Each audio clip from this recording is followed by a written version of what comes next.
नमस्कार मित्रों, और हम लेकर के आए हैं पर्यावरण व एनवायरनमेंट से मोस्ट 25 प्रश्नों की श्रृंखला। तो प्रिय साथियों, हमारी वीडियो में आप लास्ट तक बने रहें और जो भी साथी हमारे चैनल पर नए हैं वो कृपया चैनल सब्सक्राइब कर लें व बेल भी बजा दें, जिससे आप लोगों को अगले वीडियो का नोटिफिकेशन समय पर मिलता रहे। तो आइए शुरू करते हैं पर्यावरण से। पहला प्रश्न, सिक्किम से गुजरने वाला अक्षांश निम्नलिखित में से किस एक से भी होकर गुजरता है? बताएंगे। ऑप्शन ए होगा, बी होगा, सी होगा या फिर डी होगा, यानी राजस्थान, पंजाब, हिमाचल प्रदेश या फिर जम्मू कश्मीर।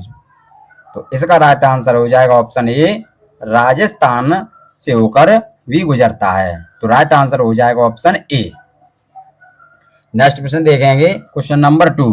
बांग्ला में गंगा नदी को किस नाम से पुकारा जाता है?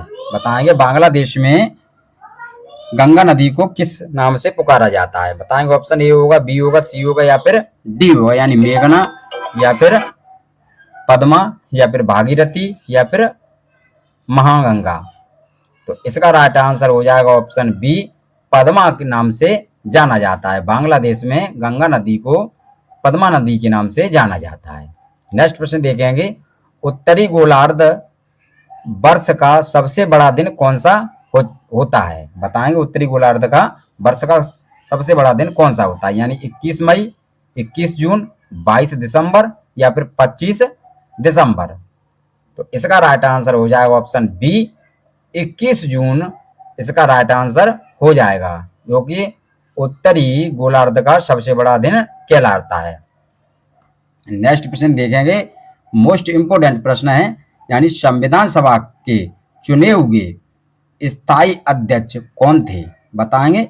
स्थायी और अस्थायी ये दोनों को पूछ लिया जाता है। तो अस्थायी थे डॉक्टर सच्चिदानंद सिन्हा और स्थायी थे डॉक्टर राजेंद्र प्रसाद। तो इसका राइट आंसर हो जाएगा ऑप्शन सी, डॉक्टर राजेंद्र प्रसाद जो थे ये स्थायी अध्यक्ष थे। नेक्स्ट प्रश्न देखेंगे, क्वेश्चन नंबर 5, यानी निम्नलिखित में से किस एक का कथन है? बताएंगे। यानी संविधान को संघात्मकता के तंग ढांचे में नहीं ढाला गया है, ये कथन किसका है? बताएंगे। यानी डी बसुआ, के.एम. मुंशी का या फिर बी.आर. अम्बेडकर का। तो यही इसका राइट आंसर हो जाएगा, यानी डॉक्टर भीमराव अम्बेडकर का यह कथन है। नेक्स्ट प्रश्न देखेंगे, निम्नलिखित में से किसकी संस्तुति पर भारतीय संविधान में मूल कर्तव्य शामिल किया गया है? बताएंगे। यानी बलवंत राय मेहता समिति की, अयंगर समिति की या स्वर्ण समिति की या फिर ठक्कर समिति की।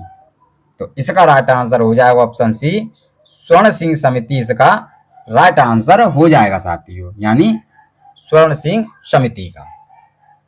नेक्स्ट प्रश्न देखेंगे, भारत का नियंत्रक एवं महालेखाकार निम्नलिखित में से किसका एक मित्र एवं मार्गदर्शक होता है? बताएंगे।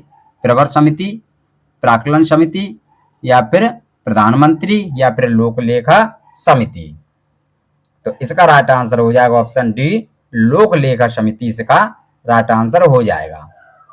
नेक्स्ट प्रश्न देखेंगे, उत्तर प्रदेश के लोकायुक्त की पदधारणा अवधि है? बताएंगे। 5 वर्ष या फिर 4 वर्ष या फिर 7 वर्ष या फिर 8 वर्ष, यानी लोकायुक्त की पद धारणा। तो ये पद धारण जो अवधि है यह है ऑप्शन डी, यानी 8 वर्ष इसका राइट आंसर हो जाएगा, जो कि एक उत्तर प्रदेश के लोकायुक्त की पद धारण अवधि कहलाती है। नेक्स्ट प्रश्न देखेंगे, भारतीय संविधान के किस अनुच्छेद में राज्य की राजभाषा या फिर भाषाएं अपनाने की प्रक्रिया है? बताएंगे। ऑप्शन ए होगा, बी होगा, सी होगा या फिर डी होगा, यानी 343 यह संघ की भाषा है, 344 ये, तो 345 इसका राइट आंसर हो जाएगा, यानी। नेक्स्ट प्रश्न देखेंगे, किस देश के राजनीतिक नेतृत्व को प्रिंसलिंग नाम से जाना जाता है? बताएंगे ऑप्शन ए होगा, बी होगा, सी होगा या फिर डी होगा, यानी जापान, थाईलैंड, चीन या फिर बेल्जियम। तो प्रिंसलिंग के नाम से जाना जाता है, ये इसका राइट आंसर हो जाएगा ऑप्शन सी, यानी चीन इसका राइट आंसर हो जाएगा साथियों। और आप वीडियो में लास्ट तक बने रहें, बहुत अच्छे प्रश्नों की श्रृंखला है साथियों, ये भी अच्छा प्रश्न है। सब्जी के लिए काम आने वाले पौधे के अध्ययन को कहते हैं? बताएंगे फ्लोरिकल्चर, ये फूलों के अध्ययन कहलाता है। पामोलॉजी, ये फलों का अध्ययन है। हॉर्टिकल्चर, ये बागवानी है। और ऑरेलिकल्चर, तो यही इसका राइट आंसर हो जाएगा ऑप्शन डी, यानी ओलेरी कल्चर इसका राइट आंसर हो जाएगा। नेक्स्ट प्रश्न देखेंगे, मशरूम क्या है? बताएंगे कवक है, पौधा है, पशु है या फिर बैक्टीरिया है?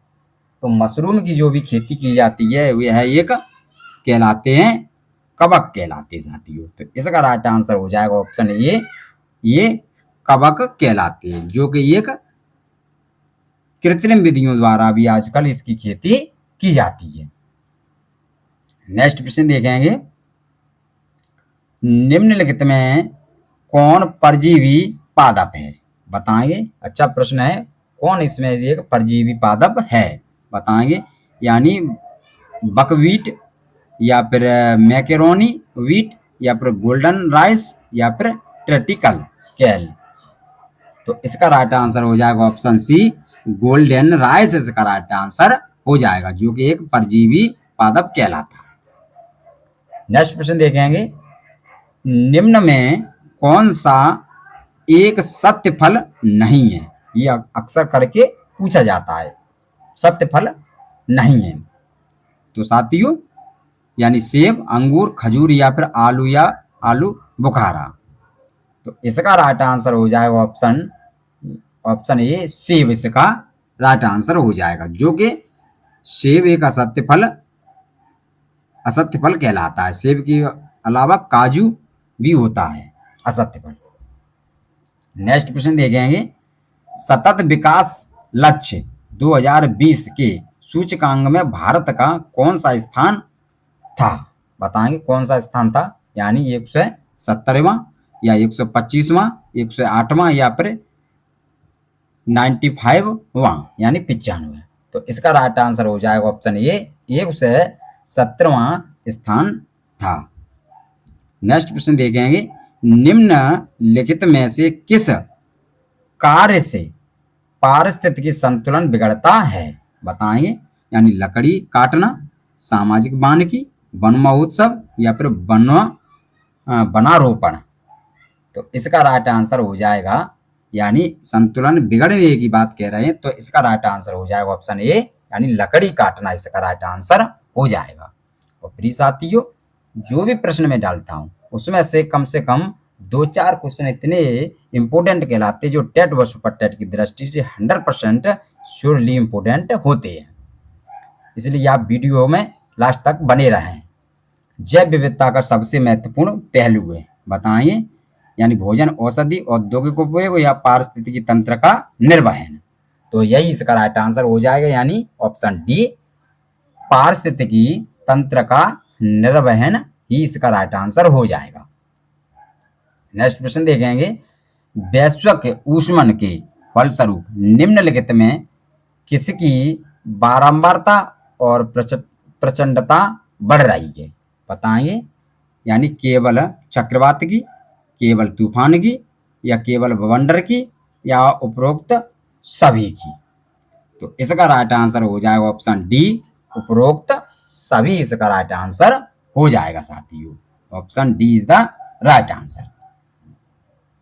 नेक्स्ट प्रश्न देखेंगे, ओजोन परत क्षरण दिवस मनाया जाता है? बताएंगे, ऑप्शन ए होगा, बी होगा, सी होगा या फिर डी होगा, यानी ओजोन परत या ओजोन दिवस कब मनाया जाता है? ओजोन संरक्षण दिवस के नाम से भी कभी कभी लिखा आ जाता है, यानी 16 सितंबर, 5 जून, 23 मार्च, 21 अप्रैल। तो इसका राइट आंसर हो जाएगा ऑप्शन ए, 16 सितंबर ही इसका राइट आंसर हो जाएगा, जो कि 16 सितंबर को ओजोन दिवस मनाया जाता है। नेक्स्ट प्रश्न देखेंगे, निम्नलिखित में से कौन सी एक संस्था पर्यावरण के संबंधित नहीं है? बताएंगे। ऑप्शन ए होगा, बी होगा, सी होगा या फिर डी होगा, यानी विज्ञान और पर्यावरण केंद्र, भारतीय वनस्पति सर्वेक्षण संस्थान, भारतीय वन्यजीव संस्थान या भारतीय सर्वेक्षण विभाग। तो इसका राइट आंसर हो जाएगा ऑप्शन डी, भारतीय सर्वेक्षण विभाग इसका राइट आंसर हो जाएगा। नेक्स्ट प्रश्न देखेंगे, भारत के निम्नलिखित जैव भंडार में से कौन गारो पहाड़ियों पर फैला हुआ है? बताएंगे। नोकरेक, अगस्तमलाई, द्यांग या दिवांग या नंदा देवी। तो इसका राइट आंसर हो जाएगा ऑप्शन ए, नोकरेक इसका राइट आंसर हो जाएगा, जो कि एक गारो पहाड़ियों तक फैला हुआ है। नेक्स्ट प्रश्न देखेंगे, क्वेश्चन नंबर 22वां, यानी चिनार वन्य विहार अवस्थित है। बताएंगे। यानी ऑप्शन, यानी जम्मू कश्मीर में या फिर केरल में या फिर सिक्किम में या फिर तमिलनाडु में। तो इसका राइट आंसर हो जाएगा ऑप्शन बी, केरल इसका राइट आंसर हो जाएगा, जो कि चिनार वन्यजीव विहार अवस्थित है केरल में। और केरल में इसके अलावा और भी हैं, वो आप लोगों से कमेंट बॉक्स में लिख करके बता के केरल में कौन कौन से वन्यजीव विहार हैं। ये भी इम्पोर्टेंट प्रश्न है। यानी भोपाल में यूनियन कार्बाइड फैक्ट्री से जो गैस रिस गई थी वह थी, बताएं, carbon monoxide, methane, methyl isocyanate या फिर सल्फर डाइऑक्साइड। तो इसका राइट आंसर हो जाएगा ऑप्शन सी, मिथाइल आइसोसाइनेट इसका राइट आंसर हो जाएगा, यानी option C is the right answer. Next प्रश्न देखेंगे, विटामिनों के बारे में निम्नलिखित में से कौन सा कथन सही नहीं है? बताएंगे। ये भी अच्छा प्रश्न है। यानी कुछ विटामिन आंतरिक सूक्ष्म जीवों द्वारा संश्लेषित किए जा सकते हैं, कुछ विटामिन हार्मोन की तरह काम करते हैं, कुछ विटामिन शरीर में जमा होते हैं, या विटामिन के जल में घुलनशील विटामिन है। तो ए, डी, ई और के, यही इसका राइट आंसर हो जाएगा। नेक्स्ट प्रश्न देखेंगे, मानव आहार में पॉलिश किए हुए चावल के उपयोग से निम्नलिखित रोग हो जाता है। बताएंगे कौन सा रोग हो जाता है, यानी सूखा रोग या फिर रक्ताल्पता या फिर घेंगा रोग या फिर बेरी बेरी। अच्छा प्रश्न है। तो इसका राइट आंसर हो जाएगा ऑप्शन डी, यानी बेरी बेरी रोग हो जाता है। तो इसी के साथ धन्यवाद साथियों। नेक्स्ट देखेंगे, अच्छा दोहा है अमीर खुसरो का, खुसरो दरिया प्रेम का, उल्टी बाकी धार, जो उतरा सो डूब गया और जो डूबा सो पार। ये अमीर खुसरो को साथियों दोहा है। इसी के साथ धन्यवाद साथियों। जय हिंद, जय भारत।